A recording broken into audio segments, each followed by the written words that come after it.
ஓம் பிரபன்ன பாரிஜாதாய தோத்ரவேத்ரைகபாணயே ஞானமுத்ராய கிருஷ்ணாய கீதாமிருததுஹே நமஹ. ஆவ்ருதம் ஞானமேதேன ஞானினோ நித்யவைரிணா காமரூபேண கௌந்தேய துஷ்பூரேணானலேன ச. Bhagavan Shri Krishna tells, however intellect or knowledge is being covered by desires. Etena, by these kamakrodha, jnanam avritam, the knowledge or the discriminative power is being covered.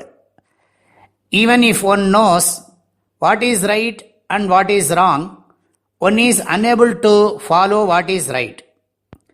The intellect says one thing and the mind says another thing. The reasons for this contradiction are desire and anger only. Bhagavan is repeating this again and again and says that jnaninaha nitya vairina. These desire and anger are permanent enemies for a jnani.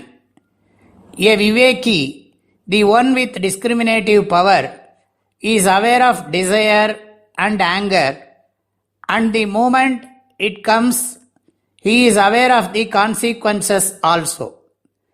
He will immediately find ways to handle them and to get rid of them. Nityavairi means always it is an enemy which disturbs one's peace of mind. Thus, these desire and anger always do harm to the soul living in the human body. It never does anything good. Viveki knows them to be his enemies and is very alert all the time. But what will an ajnani do?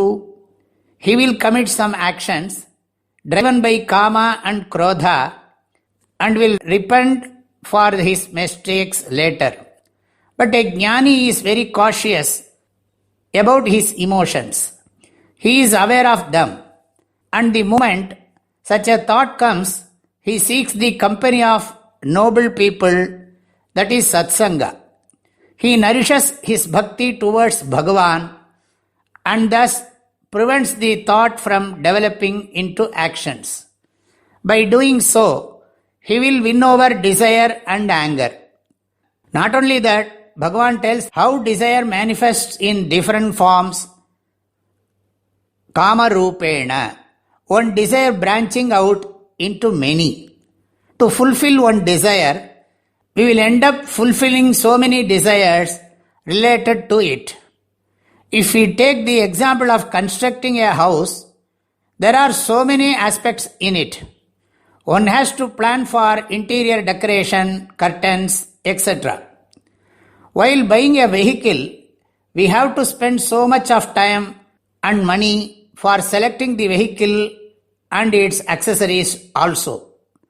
A desire to buy a particular product gets fulfilled only by getting so many other products related to it.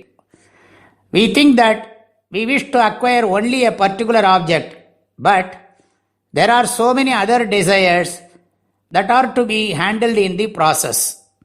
To buy a product, one needs money. In order to earn money, one takes up some kind of job. One will develop so many other desires related to the working atmosphere. Thus, one desire will have many branches. In the second chapter, Bhagavan Shri Krishna said, Bahushakhaha anantaha avyavasayinam buddhayaha. They are endless and multi-branched. Kama rupena means one desire branches out into many desires, takes many forms.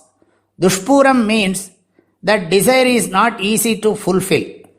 Even if one takes so much of pain to fulfill, it is never satisfied. Analam. Alam means enough.